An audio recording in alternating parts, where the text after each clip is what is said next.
Welcome to Raising Special Needs Kids. Real conversations, real hope, and real stories for families walking the special needs journey.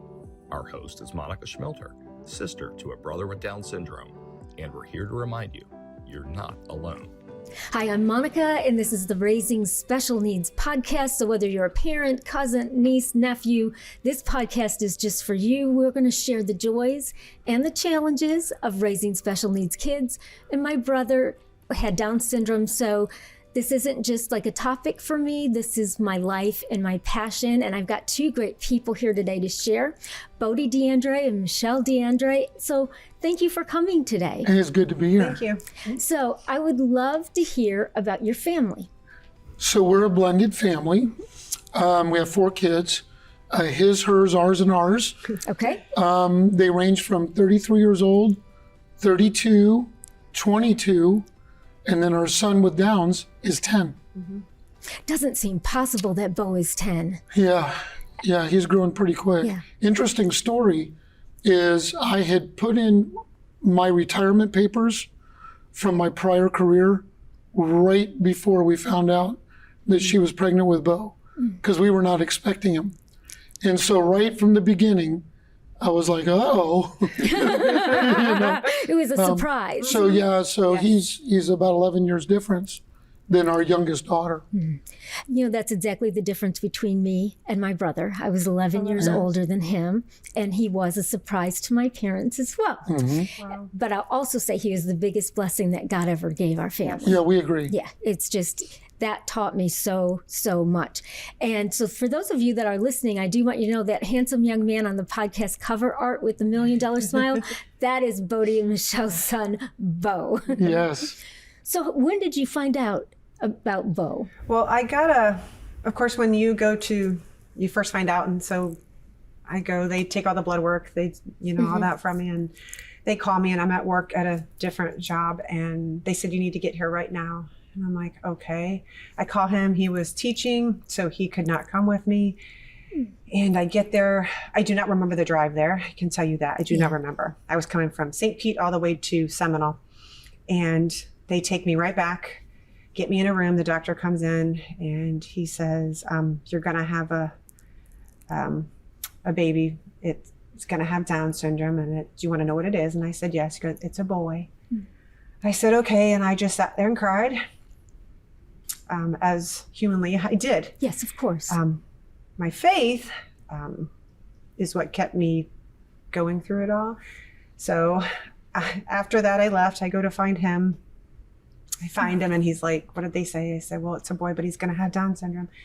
And I kid you not, he said to me, that's it. We got this. And we have never looked back. Even where I worked at the time, they said we would have never known you were pregnant with a kid that was going to have Down syndrome. That is wonderful. Just because you were able to celebrate the joy of a baby and Well, a new member of your family. And there were 2 other little pieces of this puzzle. One is before this, when we found out, because when she got pregnant, I didn't believe it. Yeah. So I kept buying the test strips. I ended up buying like 4. I'm like, try this one, try this. Do it in the morning. It says do it in the morning. I'm like, okay. So I did it in the morning. I'm like, well, it still says positive. So number 1, we had to make sure. And then number 2, after that, I prayed and I said, God, if you're going to really give us a child at this stage in our life, and then I prayed again after this news, I said, Lord, either take it or give it. And if you give it, we'll work it. Amen. And we have. And the other thing that was And interesting, you still are. Yes. well, tell about what the doctor said and your options were, Yes. and how One of Mama my Bear came out. One of my options was to, terminate. And I said, absolutely not. I said, not even my vocabulary. I said, I would absolutely Pretty much not. told the doctor off, that will not come up again. No. That is not an option for us. And so anything other than a normal pregnancy and birth was never a consideration in our house. Positive. They sent me to the high-risk doctor, and after the third visit, he literally says to us, I don't need to see you. Baby's fine. Okay.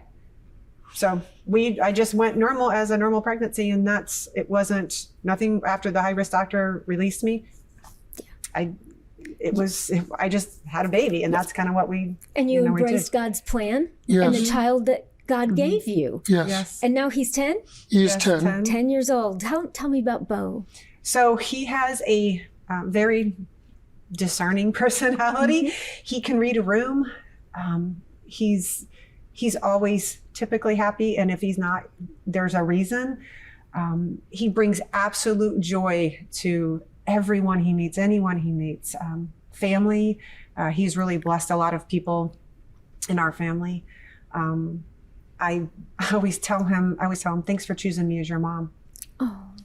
Because I understand he's a constant, but a joyful constant. And I wouldn't change it for absolutely anything. I always say he's like a box of chocolates, because every day you never know what you're going to get. So And you and I have talked that you experienced that with your brother. That we experienced that with our brother. And, there's never been a moment like that. There have been overwhelming moments. There's been amazing moments. Never been a moment that we regretted that. No, absolutely not. We didn't regard him as anything but a blessing. And he was born in 1972. So then they didn't say Down syndrome.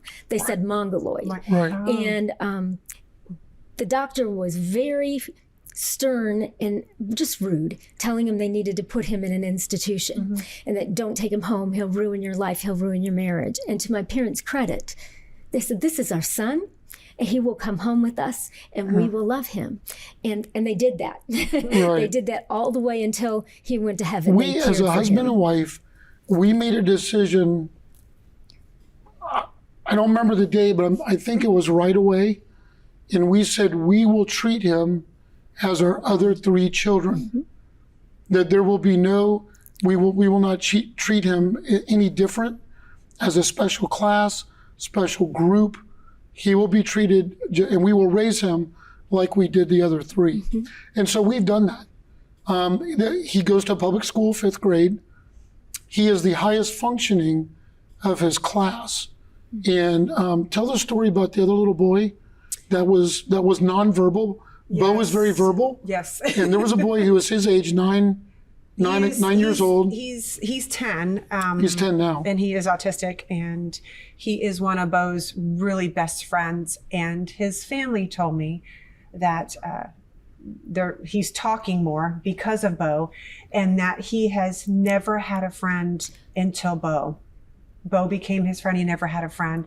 And I told him, if we've done something right in life, and Bo has befriended a child who is autistic, who doesn't speak, who Bo has become his friend, we've done something right. So here's a big teaching moment. Amazingly right, Michelle. Here's a big teaching moment. So here's a boy, 9 years old with autism, invited us to his birthday party, invited Bo, and his parents said he's never had anybody outside of immediate family. Yes. Never anybody his age to a birthday party. And we said, no matter what, we will be there. Yeah, absolutely. If we're the only one, we will be there. And so I think, and there's a change, I think, in our culture where we're becoming more open to this. I think Bo's not on any medication, but I think we're more open to technology. And Michelle can explain some of the things we've done. And we've seen God heal Bo in certain areas. And if people don't believe in healing, we will give you the paperwork. Like it's documented, and we've put it in his scrapbook. So when he becomes an adult, he can tell his story. Amen. So you want to talk about his ears? He was 3. You and Isabella, our youngest, were at his physical, and the doctor looked at us, and mark me if I'm wrong, she says, wow, his ears are normal size. Okay, now we had been numerous times for ear to clean the ears out because the ear canals are very small and tiny, and that's why typically they have a speech impediment and all that from hearing. And she goes, I don't know how to say this, but his ears are normal. So even his last physical, they said the same thing. I've never seen a kid with Down syndrome have such big ear canals. So every day. And this was the same doctor that had treated him for an ear infection 4 months before. And then just looked and said, I can't explain it, but his ears are normal. Well, they can't explain it, Yeah, but we can. We know can. God did a miracle. And so we make sure that we tell Bo This is part of your story. Nobody can deny your story. That's right. And it's important that he tells it. And so we've seen thing after thing like that, where, I think sometimes we want God to just swoop in and do it all at once. Yeah. Well, God has a plan for everybody's life that we may not know Bo's plan the way God does, but we have seen supernatural things take place in his life. And that was just one occurrence that we know for a fact that God interceded on his behalf on that one area right away. He is now also growing on a normal child's height weight chart. So as you know, that's amazing. Yeah. So as you know, most Downs people have their own height weight chart. Now he's overweight. We fight with weight, which is normal. It's because they're picky eaters, and every Downs person we've met, their favorite food is pizza. So that was my brother's favorite food too. Everyone that we've met. So the dough and the bread is a challenge. So we've gone to cauliflower pie crust. Does Bo like that? Yes. He does. Good. So, but as far as his height, he is on a normal 10-year-old growth chart, and he will probably be as tall as me. And I'm 5'10". Awesome. So we've seen God do a miracle in that area.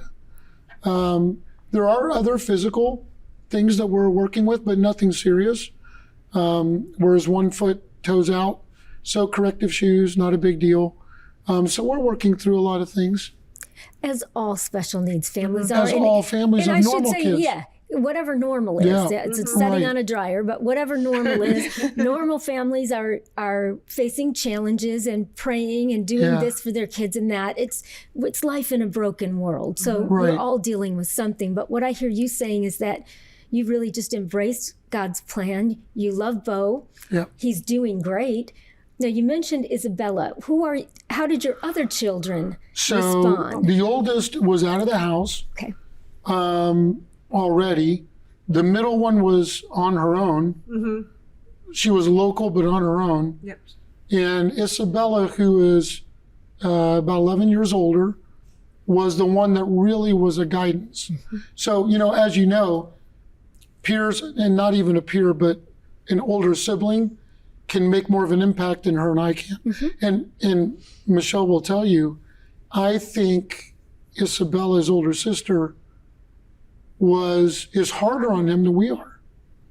And we toe the line with him, but she's in, and I think she's been his biggest advocate now that she's gotten out of college and moved away.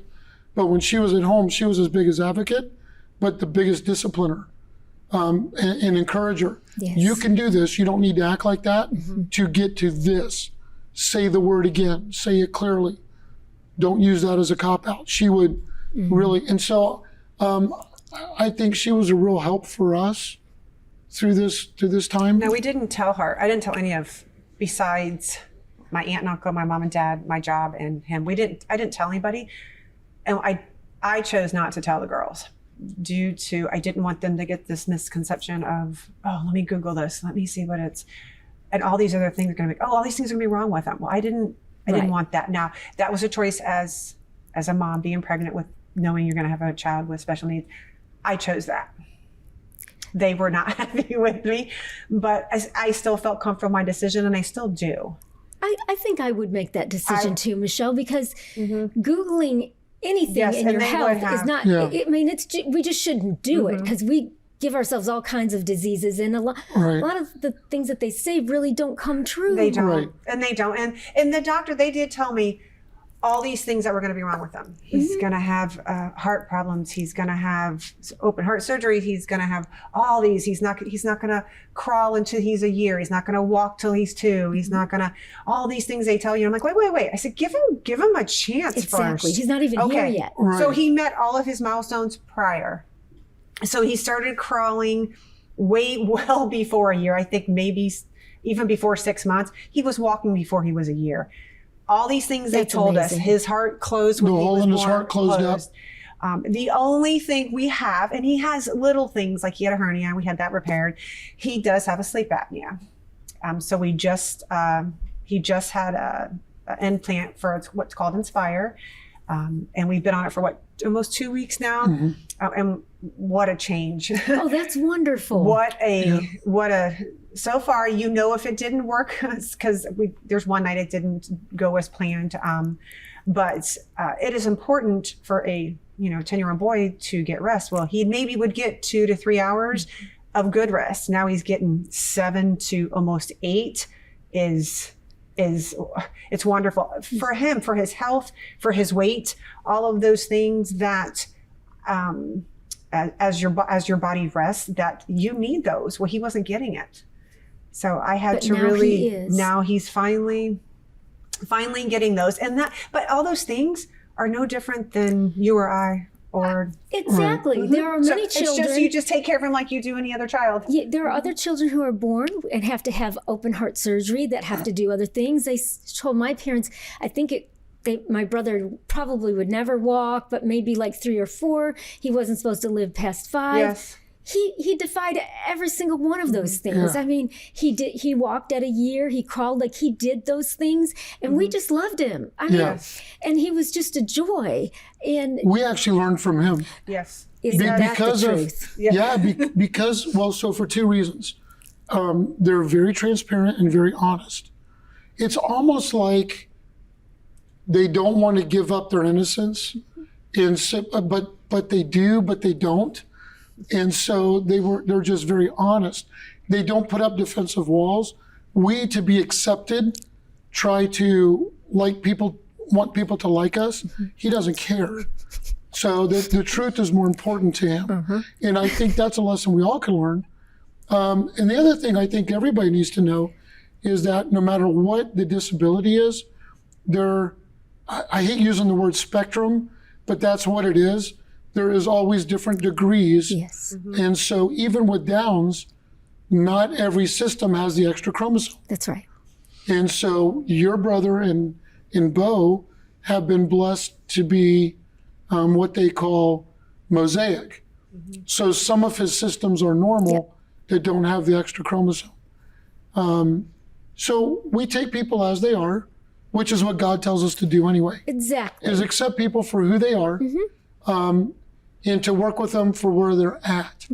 The one interesting thing with us, Michelle's been around kids with disabilities more than I have. Prior to this, we really didn't know anything about Down syndrome. So we had to do a quick study, but like you said, be careful of Google. Like I can't be a 10-minute doctor over a doctor that studied for 8 years, right? Yes. So we guarded ourselves. What we tried to do was look at what was the medical disability, not what the issues could be. So we wanted to know, how does this affect the system? We'll take it from there. Of course, because you just want to do the best by him. In other words, we want to know the biology of Downs. Yes. But we didn't want to know all the other stuff that goes with it. Because it's not helpful. Right. No. It's just not helpful. It's not constructive. I will go back to Isabella, and this is what even though they're 11 years apart, when we were in the car, we were driving home, and this is what she said to me. Now, she had no clue. Nobody did. And I mean, she didn't. She goes, Mom, what if the baby is born with Down syndrome?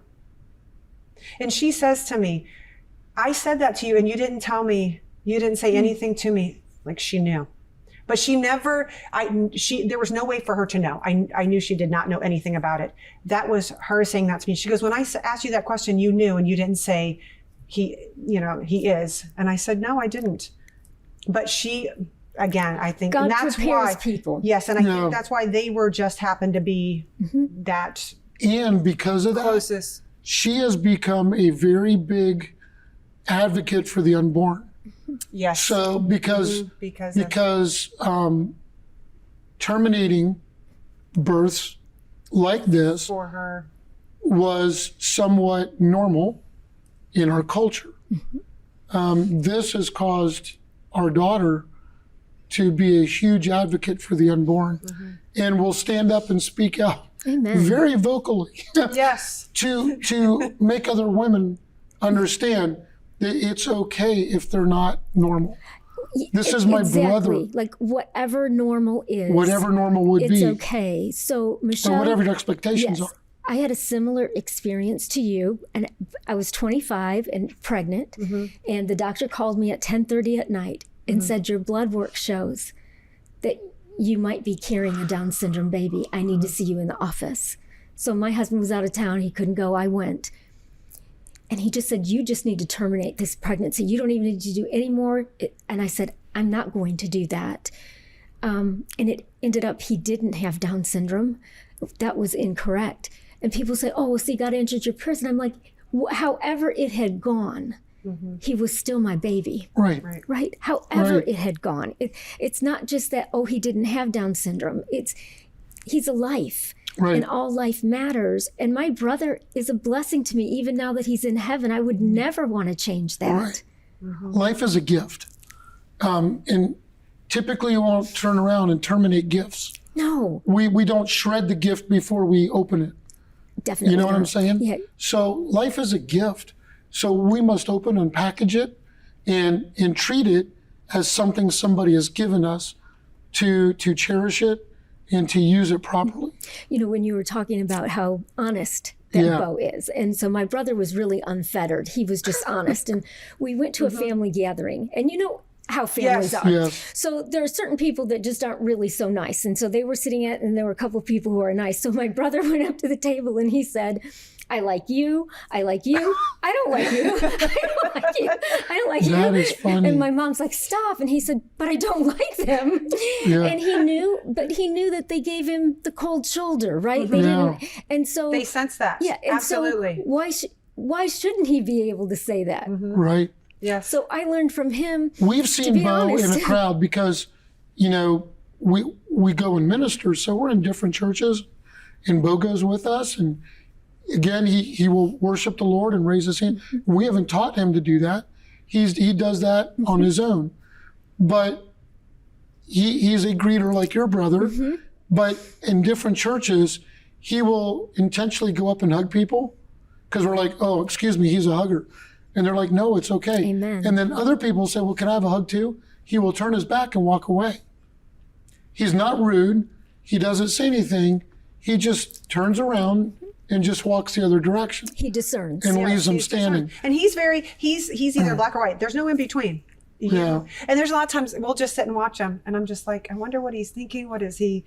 Just to watch him is amazing. And honestly, I've had to realize myself as a mom, I have to stop doing everything for him because I will do it. Let me just do it. Now I'm like, nope. When he wants something open, I'm like, nope. You have to open it. I'm not going to help you. And I've had to really learn that, getting himself dressed. I'm like, here you go. You help me. I said, nope, you can get yourself dressed. You're 10 years old. I always tell him that, buddy, you have to do this. So as a mom, I want to do it. Yes, let me help you. Let me do this. But I'm not helping him. Right. The best thing to do for him is to let him grow up. Let him do it. And to Yes. figure out, Like next year, he's he's going into 6th grade. And I told him, because like now I walk him to class and make sure he gets behind the gate and make sure, okay, then I can leave. Next year, he's like, I go by myself. I said, yes, next year you get to walk up, because he'll be in 6th grade. He doesn't want his mom. You know, one of the best things. You don't want your mom walking you to class. Because you're embarrassed of your mom at that age. You love her, but you just don't want people to see her. He knows he's going to go into One of the 6th best grade. things that we did was by accident is put him in martial arts classes for karate. And again, every child's different. I think with special needs kids, if you give them a sport or something that is team oriented but not, where they won't feel too out of place athletically, where they are fighting for their own self. But what it's done, he learns to use both sides of his brain to function left and right, and he actually has become ambidextrous. So he can throw with either hand, he can use either foot, and so he has become very ambidextrous. And they teach good principles in martial arts classes of following directions and stay focused. And so all those things, we found that to be very good.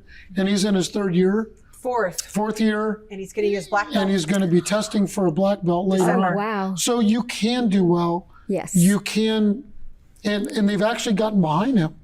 Even the kids at first that were standoffish are now encouraging him. But now because of the level he's attained, he's able to go back and help train help the younger ones, like with their stretching and whatnot. And most kids don't finish it. Most kids start, and They get tired and he quit. still loves going. He still likes going. He doesn't like when he comes and watches. I don't know. I'm not allowed to watch him. I don't So he want- wants to be independent, which is wonderful. Yes. So a lot of times That's I will great. stand outside because I know he just wants to. And a lot of the parents, as you get older like that, again, you don't want mom and dad. No. So That's normal. Whatever normal is, Yeah. that's I know, I always supposed say to that. happen. Yes. Well, I want to thank you guys so much for talking with me today on the Raising Special Needs podcast. And on this podcast, everyone, as I close, I'm going to tell a funny story. So if you guys have funny stories about Bo, or any of you listening, funny stories that you would be okay with me sharing, I'll do that. So I'll share a funny story for Donnie, my brother. Okay. He told my parents he wanted to go to this furniture store and look around. So he really didn't need any furniture, but they drove him there, and he looked around all the furniture. And then he seemed really disappointed as they got done. And my mom said, "Donnie, what's wrong?" And he said, "Well, I wanted to see that pretty girl on the commercial. I thought she'd be there." we That we is got cute. a lot of funny ones. Yeah.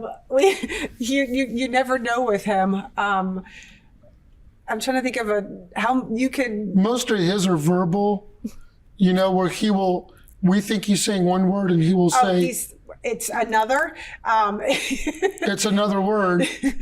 But yeah, so most of our funny stuff with him is typically that. I can't really think of another real funny story, but it's usually wordage. Okay, I can tell you a funny story. What he likes to do downstairs in the kitchen. Oh, yeah. This is a funny story. So I came home from the gym, and him and Bo were sitting at the bar, and Bo says, Daddy, look all over me. Bodie thought it was blood all over him. Oh. It was the Play-Doh. It was the syrup. He thought he was hurt, and it was the Play-Doh. Oh, I He's can't like, imagine. I thought he was hurt, but he wasn't. It was the Play-Doh. It looked like a homicide scene. I had turned my back was for so 2 minutes. Funny. Oh. It was so funny. I'm laughing. I'm like, oh, see, I can't leave you two alone at all. Exactly. Now I see that. You know where's the gym for you. Yes. Well, thank you guys. It's been so fun to talk you. with Yeah. you. And join me next time on the Raising Special Needs podcast. Thank you for listening to Raising Special Needs Kids, a safe place for honest stories, practical help, and a whole lot of encouragement. We are so glad we're on this journey together, and we will see you next time.